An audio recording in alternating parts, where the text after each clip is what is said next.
this morning. We hope that we can answer all your questions about our rescue program. But to start things off today, we're going to have our conservation ambassador come up and give a presentation. And so I'm going to introduce Lisa. Hi, everybody. I'm gonna try to project out there to everybody. Hi, I'm Lisa. This is Jojo, and this cool little animal right here, his name is Beal, and we're conservation ambassadors. And what it is we do at our center is we actually give a home to rescued wildlife. Either animals that have been injured somehow and can't be set free back out into the wild, those are sent to our center. Or other times we have a big problem, especially here in the United States, we have a problem with people trying to make pets out of wild animals. That never ever works. It's also against the law, and those animals are taken away and sent to our center as well. Now what we do is give these animals lots of love, lots of attention, and lots of food. And the animals that we can, we train to travel, going mostly to school groups and venues like this, giving us a chance to share some truly amazing rescued wildlife up close and personal. Now, Beals here is a perfect example of one of our animal ambassadors. See, Beals was actually found by a little boy who saw a nest fall out of a tree. And he happened to find 5 little baby ravens in that nest. And with his big heart, he decided he was going to do everything in his power to save those birds. He took them home and he spent all of his time trying to get these birds nice and healthy. But unfortunately, 4 out of the 5 birds passed away. After the 4 birds passed away, he decided he needed some help. And he took Beals here to a rescue vet that saved his life, but unfortunately, because Beals was raised by people, he's imprinted. He's not like a normal wild raven, which is why he was sent to us at our center. Now, I do love talking about ravens though, because they are truly amazing animals. They're highly intelligent. They can survive in almost any climate that we have here in North America. They can even survive in the hearts of our greatest cities. And I think for putting up with us, we gotta give the ravens a whole lot of credit. Now, we haven't always had positive relationships with animals. In fact, this next guest is an animal that we had an extremely negative relationship with. We almost caused their extinction. Oh. This is an American alligator. His name is Bob. Let me tell you, Bob, can you give everybody over here a big wave? Hello, big wave, Bob. Big wave. All right, big wave for this group's over here. Ready? Big wave, Bob. You got it, Bob. Oh, that's a good boy. Let me tell you Bob's story. Bob was found in the Sacramento Delta. He doesn't belong here in California, but some fishermen reeled him in to his boat. And when he did, he was so scared, he jumped out of his own boat. Then he sat in the water and thought to himself, oh my gosh, I just caught a baby alligator. Uh-oh, where's the mama? So he went back in the boat, took his chances with Bob. Then he called Fish and Wildlife, who called us, and when we got there, he still had the bobber in his mouth. Everybody was too afraid to take it out. So we took it out and named it Bob. And that's how he gets his name. So he is an American alligator. And they were on the endangered species list for years.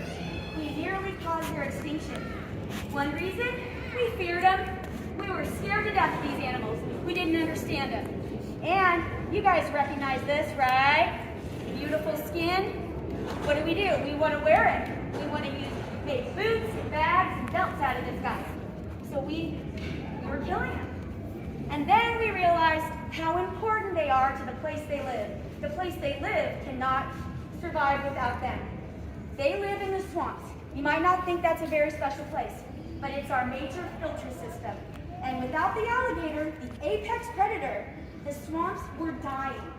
And we realized just how important this animal was to us. And then we got smart and we saved them. And now they're off the endangered species list. We did it.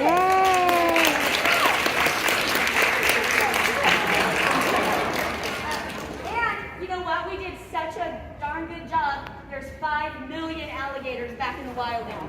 Wow. Now, some of the animals out there still need our help. In fact, our next guest definitely does. Right. This is Steve. And little Steve here, he is the Morlet's crocodile. Now the Morlet's crocodiles are still a highly endangered species in the wild, which is actually why we have Steve here. See, Steve is part of a breeding program that is set up to raise and release the Morlet's crocodiles back out into their natural habitat, trying to replenish the population. But they don't want to keep their entire population of crocodiles in one area in case a disease spreads through or a natural disaster happens. They don't want to lose their entire breeding program. So instead, little Steve here, he's kind of on loan to us. They sent a bunch of these guys out to different zoological facilities, so we're keeping him nice and healthy, but if he's ever needed for that breeding program again, he gets sent right back. Pretty cool. Now the Morlet's crocodile, just like the alligator, was hunted to the brink of extinction for that same side skin. And although Steve might look small and cute right now, every time I go and get him out of his pond, he comes out and he attacks my shoe. At this size, I'm like, what are you doing? But one day he could grow to be over 15 feet long, over 1,000 pounds, one of the largest reptiles on the planet. And when he's that big, I'm going to pay very close attention as he comes up out of that water. Now, crocodiles and alligators, they might not be the cutest. People might not want to save them directly. But I'll tell you what, they're highly important animals. And although you might not want to connect with this guy, I guarantee our next guest is an animal you will have an immediate connection with. Oh, yes, you will. I got something really cute in here. The kangaroo? And while you guys are guessing what it might be, I have a question to ask all of you. If I were to snap my fingers right now and all the people were to disappear from Earth, how would the animals do? Better. You guys are laughing. You know darn well they do great, right? But if I snapped my fingers right now and all the animals were to disappear, how would we do? Bad. Exactly. Saving animals is saving ourselves. And this adorable little guy, I tell you what, it wouldn't be hard to save this. Look at that. Oh, I knew it was a kangaroo. Lady guys, I want you to meet my little friend here. His name is Tarzan. Aww. He is the largest of all the kangaroos, the red kangaroo. Well, he's not very large yet because he's only 8 months old. His dad, though, is back at our rescue zoo. He's the one that's 6 feet tall that you've seen, right? Big kangaroos, and someday he'll be that big. So I know that he's 8 months old because I actually got to watch him being born. It was fantastic. Do you know they're born the size of a jelly bean? This big. And at 28 days. And when they're born, they have no legs, no tail, no eyes.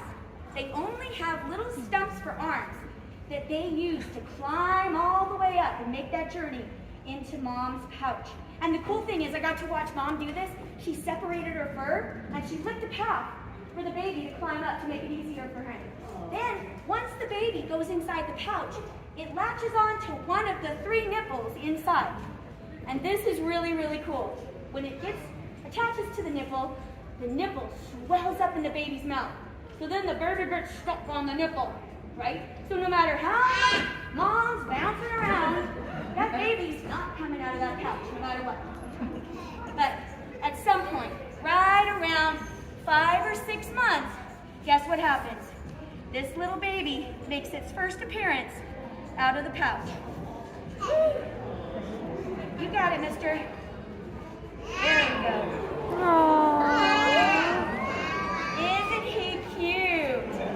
Now, isn't it surprising that he was fitting in this little pouch? He doesn't fit in his mom's pouch anymore. That's why he's hanging out with me. But then, when we go back to our rescue zoo, he hangs out with his whole family.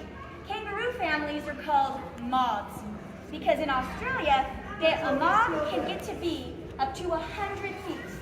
100 different animals. Yeah, look at you. And then, when we're all done, are we gonna hop back in? Back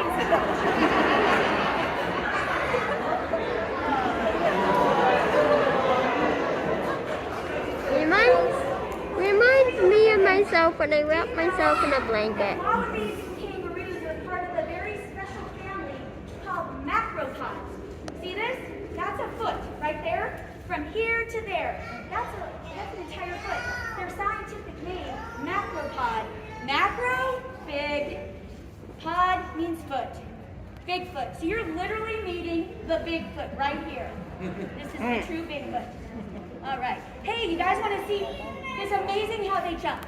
Can I get? Oh, you're ready. Okay. Hey, take a look at his face. Doesn't it kind of remind you of a deer? In fact, in Australia, they are considered the deer of Australia. And look what's here. This is Yukon, who a lot of you guys met earlier, and he is a reindeer, the domesticated version of the caribou. Nice done, buddy. Now, the reindeer is one of my favorite animals to talk about. See, the reindeer are actually the oldest domesticated animal on the planet. It is said that they have been domesticated for over 7,000 years. And it started in Northern Europe. And the reason that they chose the reindeer to domesticate is because of these hoofs. He has the widest hoof compared to body size out of all the other deer species.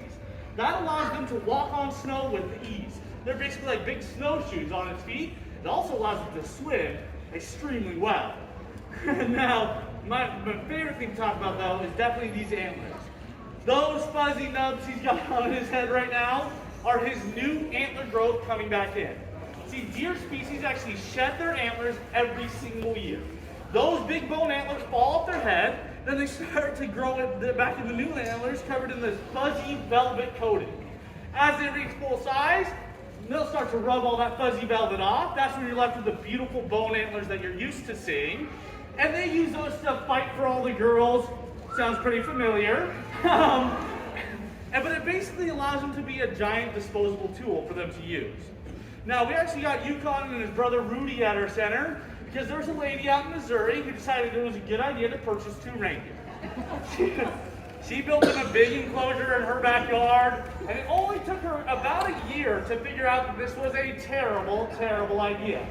See, the reindeer started destroying her fence line. They cost her thousands of dollars in food. And so she quickly decided, whoa, I need to find a new home for these guys. And that's when they were sent to us at our center. Now, do you guys see his stomach kind of pulsing in and out right now? That's actually really important. See, he has a 4-chambered stomach like cows. They're ruminators. So he sloshes that food around in his belly. In a little bit here, you'll see him regurgitate it back up into his mouth. He chews it up again and re-swallows it. It's like a really gross version of bubblegum. That's him chewing his cud. Pretty amazing. Now, oh, he's gonna pee. Oh, maybe not. We holding it? I drew too much attention to it. He's a little shy.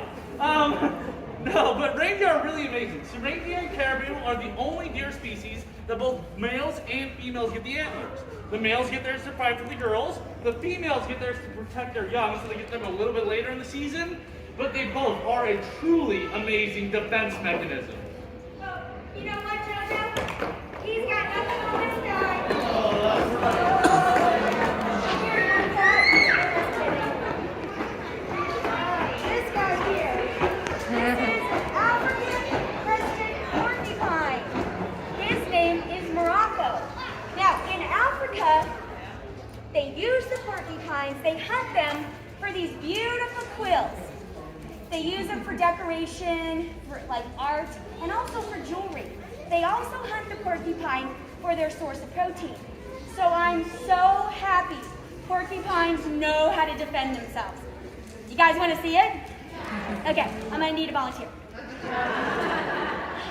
Let's see, the bravest amongst you all, that one right there. Are you brave? With a blue hat on? Get on up here then. Okay. Are you going to be a cheetah or a lion? Here, stand right there on the stairs for me. I want you to stand right behind his quills, okay? Perfect. All right, because guess what we're going to do? We're going to watch him shoot his quills. They don't You do good? that. Okay, oh, great. Do you want to be a cheetah or a lion? A what? Cheetah. A cheetah! Okay. All right, here we go. But I'm going to need the audience to help startle him so that some of them come out. Okay, can you guys help me out? On the count of, maybe you should cover your eyes. Okay, there you go. Okay, 1, 2, 3. Uh-oh. Nothing happened. Okay, maybe get a little bit of just a step. Okay, perfect. All right, you guys need to be a lot louder on the count of 3. 1, 2, 3. Uh-oh. What do you think happened? Yeah, you know what? I have a secret to tell everybody. Porcupines don't shoot their quills. That's true. Yeah, but you know what? Look at this. They were all wanting to see you get shot with quills. In fact, these people in the front row were filming you. Yeah, and your dad, is that your dad back there? He was holding you down. Yeah. You know what? You were so brave. Are you spending the day in the park? I want you to come over and see me over at the show area because we're doing a show at 12 o'clock over at the Nautilus Amphitheater. You come see me and I have a special prize just for you. Okay? You tell them nah, nah, nah. Okay. Thank you. Now, porcupines can't shoot these quills because all quills are is hair. They're absolutely not capable of it. We can't shoot our hair, they can't shoot these. What Morocco does, if he wants to defend himself though, is he flares his quills up and then he basically jabs them into his predators. And that's how they defend themselves. But amazing animals. The next animal that you're gonna meet though has no hair and no feet. It's a snake. Snake! Oh, he's beautiful. This girl right here is Julia Squeezer. And Julia Squeezer here is the Burmese Python. Now, we got Julia into our center because somebody purchased her when she was only about 2.5 feet long. They gave her great enclosure, they gave her all the right foods, and you know what Julia did? She grew. And then they kept feeding her all the right stuff, and you know what Julia kept doing? She kept growing. Until she got to be close to this size, those people finally said, whoa, we need to find a new home for her. And that's when she was sent to us at our center. And I'd like to say that her story doesn't happen a lot. But we get a call for a big snake like this at least once a month at our center that people decide they don't want to take care of anymore. So one of her biggest messages is to research your pets before you get them. Always make sure you're able to give an animal a proper home for its entire life. That way we don't end up with stories like Julia's here. Now the Burmese Python is perfectly set up for life in the Indian rainforest. They sit there on the ground, blending in perfectly to the leaf litter with this beautiful skin of theirs, and they'll sit there flicking that tongue. Now what is she doing with that tongue?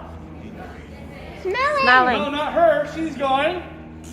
No, you're absolutely right. She's smelling. She's sticking that tongue. She's waiting for prey animals to come out in front of her. And when a prey animal does come out in front, she'll strike out. Boom! She grabs on with over 50 very, very sharp, backwards-facing teeth.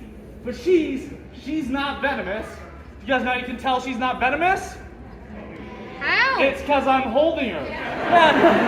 This girl here, she's a constrictor. She kills by squeezing things.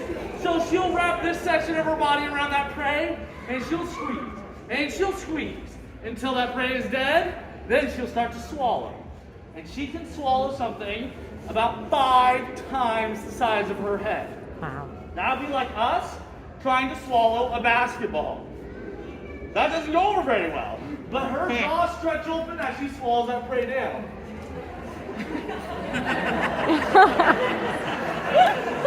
Well, that's unfortunate. I have.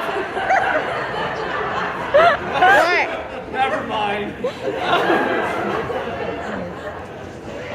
I was gonna say it's an improvement. I have to say it. Well, that's awkward. I'm cracking myself up now. But Julia here.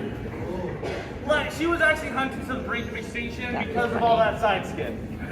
This beautiful skin of hers, they wanted to make boots, belts, walls, and purses out of it. and we almost lost another one of our largest reptiles. But once again, people started protecting them, and now they are slowly making a comeback in their natural habitat. I think the skin looks a heck of a lot better on her, though, don't you guys think? Yeah. Yeah, I agree.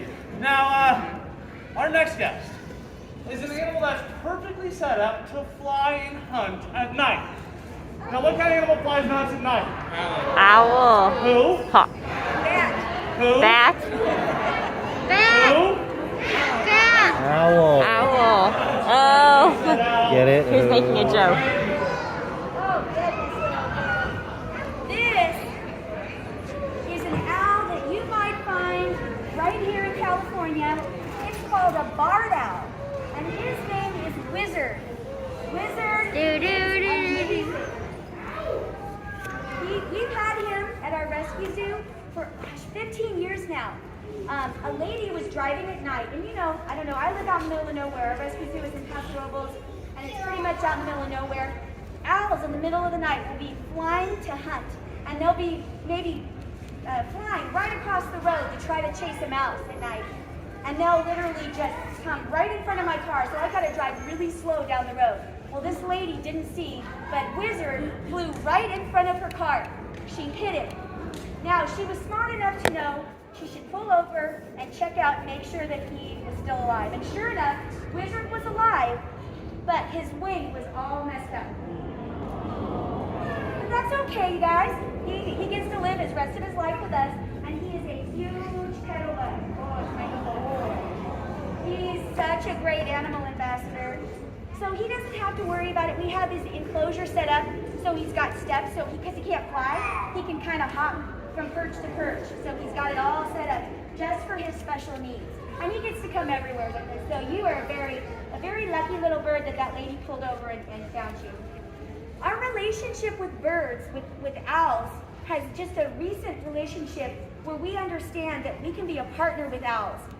Have anybody out here have an owl box in their backyard? Oh my gosh, awesome. What kind of owls do you have? Barn owl. Barn owls, fantastic. Barn owls are a little smaller than this guy, not by much. And what happens when you invite them into your backyard? The mice and rat population goes down. Decreases significantly. It's incredible. So we make them a home, a place to nest, a place to have their babies. And then what do they do in return? They keep the rodent population down for us. So then guess what? We're not using poisons and we're not using traps. We're using a natural way of pest control. And that's the relationship we have with them. You guys can either buy an owl box or you can go online and see how to make an owl box. But I love that we understand the partnership that we can have with animals. And that's really our future. Now, all owls, really except for the burrowing owl, need trees to live. And so do we, right? What do trees do? They take out the bad stuff. They take the carbon out of the atmosphere and they hold onto it forever. And what do they give us in return? Oxygen, which we all need. So trees are needed everywhere. And I've traveled the world for conservation. And one of the things that I've seen is that deforestation is probably one of our biggest problems everywhere. So I really started to think to myself, what can I do about that? Because it turns out each of us use 7 trees each a year. Think of all the products that we use. When you really stop and think about it, a lot of products. Everything from building our houses out of wood and using toilet paper, right? We use a lot of wood every year. So I decided that I'm going to start planting a tree on my birthday. So I'm going to challenge all of you. Who's having a birthday in the next year? Okay, so you two back there on the 5-year plan? Totally get it. Totally get it. But now, look around. If each of us planted just 1 tree this year, do you see the forest we would create just in this room? We can do something about deforestation. We can make a difference. We've saved the bald eagle, the peregrine falcon, the eagle, the bald eagle, and many others. So we can do this in our lifetime. That's absolutely right. Now, did you guys enjoy those animals? I hope you guys did. We hope you learned something, but more importantly, we need your help. Well, we don't need your help. The animals do. And I'm gonna ask you guys for 4 super easy things. Can we handle 4 things? Sounds like we can. Number 1, I need you guys to recycle. Do it, it is super easy. Number 2, we need you guys to pick up garbage, keep our environments clean. Number 3, we need you guys to protect our waterways, make sure we have clean water. And number 4 is our own kind of personal message to everybody here. Is if there's anything that you guys care about, whether it's people, plants, animals, or the planet itself, just get out there and do something about it. If everybody plays their part just a little bit, we can make the world an even more amazing place to live. We want to thank you guys for being a super fun audience, and we're going to bring out some special guests for you at the end of the show. Thank you very much, guys.